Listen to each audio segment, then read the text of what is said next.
Bom dia, família, graça e paz, tudo bem? Estamos aqui, Josué, capítulo 7, é tempo de recalcular a rota, né? Israel errou, falhou, teve um fracasso, né? E não é o final de tudo, né? Assim pode ter acontecido na sua vida, pode ter acontecido na sua vida. Um erro não define o propósito, né? Mas é um tempo de recalcularmos a rota. Eu quero ler com você Josué capítulo 7, a partir do versículo 6 até o 12. Vamos juntos. Então Josué rasgou a sua roupa e se prostrou com o rosto em terra diante da arca do Senhor, até a tarde, ele e os anciãos de Israel. E puseram pó sobre a cabeça. E Josué disse: Ah, Senhor Deus, por que fizesse este povo passar o Jordão, para nos entregares nas mãos dos amorreus, para sermos destruídos? Antes tivéssemos nos contentado em ficar do outro lado do Jordão. Ah, Senhor, que direi? Pois Israel virou as costas diante dos seus inimigos. Quando os cananeus e todos os moradores da terra ouvirem isto, nos cercarão e apagarão nosso nome da face da terra. E então que farás ao teu grande nome? Então o Senhor disse a Josué: Levante-se, porque você está assim prostrado sobre o seu rosto? Israel pecou, quebraram a minha aliança, aquilo que eu lhes havia ordenado, pois tomaram das coisas condenadas, furtaram, mentiram e até debaixo da sua bagagem o puseram. Por isso os filhos de Israel não puderam resistir aos seus inimigos, viraram as costas diante deles, porque Israel está condenado à destruição. Não continuarei com vocês, se não eliminarem do meio de vocês a coisa roubada. Olha só, então o tempo é de recalcular a rota, porque teve um erro. Só que agora, para recalcular a rota, o erro ele vai ser exposto. E isso também eu quero dizer para você que acontecerá na nossa vida. Por quê? Porque chega um momento de disciplina de Deus na nossa vida. É inevitável. Eu e você iremos, passar por inúmeros desafios. Mas devemos de saber que em todos há uma oportunidade de nós crescermos, inclusive no momento do fracasso. A gente viu que Israel errou, falhou, desobedeceu. E assim pode ter acontecido com a nossa vida, pode acontecer com a sua vida. E eu sei que essa situação, vamos dizer assim, ela não é muito fácil de aceitar, de lidar. Por quê? Quando você está passando por uma crise, porque alguém fez algo para você, ou porque, enfim, aconteceu algo, que foi um acidente, enfim, alguma coisa, que aconteceu que não dependeu de você, está fora do seu controle, é muito mais fácil nós aceitarmos esses momentos de crise, de fracasso.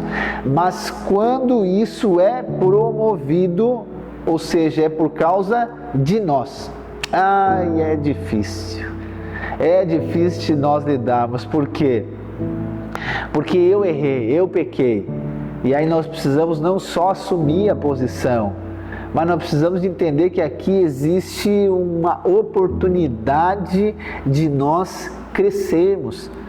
Há muitas pessoas que acabam não aprendendo com os erros, ok? Não estou dizendo que Deus erra ou que Deus conduz você ao erro para que você aprenda, não. O fato é que nós erramos e Deus usa o erro para nos ensinar, ok? Só que muitas pessoas não conseguem aprender. Elas não conseguem aprender diante dos erros. Por quê? Existem os dois extremos. Primeiro, elas escolhem permanecer na condenação e acusação. Então elas se sentem culpadas e não têm fé suficiente para crer no perdão de Deus e no ensino que Deus está proporcionando. Então ela fica naquela posição, ela não consegue sair dali, entende? Então ela fica se mutilando, ela fica ali: eu errei, eu falei, é verdade, ou seja, eu mereço isso aqui que está acontecendo, nós perdemos a guerra por causa de mim, não consegui avançar por causa do erro meu, então, e ainda utilizam de textos bíblicos, porque aquilo que semeia vai colher, e aí fica na condenação e na acusação. Esse é um extremo que não vai levar você a avançar. Só que existe também um outro extremo, que são pessoas que também não amadurecem diante dos erros. Por quê? Porque elas fazem de conta que nada aconteceu. Não, nada aconteceu, está tudo certo. E ainda elas utilizam da fé de não entrar na condenação e acusação. Entende? Então elas meio que fazem de conta, tá bom, aconteceu, mas ok, sem condenação e acusação, está tudo pago. Só que ela não percebe a oportunidade de aprender. Ela não consegue entender que é uma oportunidade de amadurecimento. O que acontece com essas pessoas? Você não vai ver uma pessoa dessa se retratando. Você não vai ver essa pessoa se humilhando. Você não vai ver essa pessoa se arrependendo. E arrependimento não é chorar, arrependimento é mudança de mente. Logo no final, essas pessoas também não amadurecem. Entende? E eu quero dizer para você que assim como Israel passou aqui, eu e você iremos passar por períodos de disciplina de Deus. E a minha oração é para que você tenha revelação desses momentos e você possa responder de maneira correta diante disso. Eu sei que o termo disciplina parece talvez afrontar você. Não, disciplina de Deus, mas como assim? Disciplina, talvez você está relacionando com alguém sendo injusto à sua vida, ou com alguém tendo atitudes de maldade para com você, mas esse não é o conceito correto. Disciplina, segundo a palavra de Deus, está ligado com o quê? Com instrução, com ensino, com correção, com purificação. Então existem muitas pessoas que, por estarem na graça de Deus, elas consideram que estão na graça de Deus, elas consideram que não haverá disciplina em relação a elas. Só que pelo contrário, não é isso que a Bíblia diz. A Bíblia vai nos dizer que por estarmos na graça, é por isso que haverá disciplina. Olha o que diz o texto lá em Hebreus, capítulo 12, versículo 5. E vocês se esqueceram da exortação que lhes é dirigida como a filhos. Filho meu, não despreze a correção que vem do Senhor, nem desanima quando você é repreendido por Ele, porque o Senhor corrige a quem ama e castiga todo filho a quem aceita. É para a disciplina que vocês perseveram. Deus os trata como filhos. E qual é o filho a quem o pai não corrige? Mas se estão sem correção, da qual todos se tornaram participantes, então vocês são bastardos e não filhos. Olha só o que o texto bíblico diz, irmãos. Então, há disciplina na graça? Sim, somente há disciplina na graça. Muda aqui agora.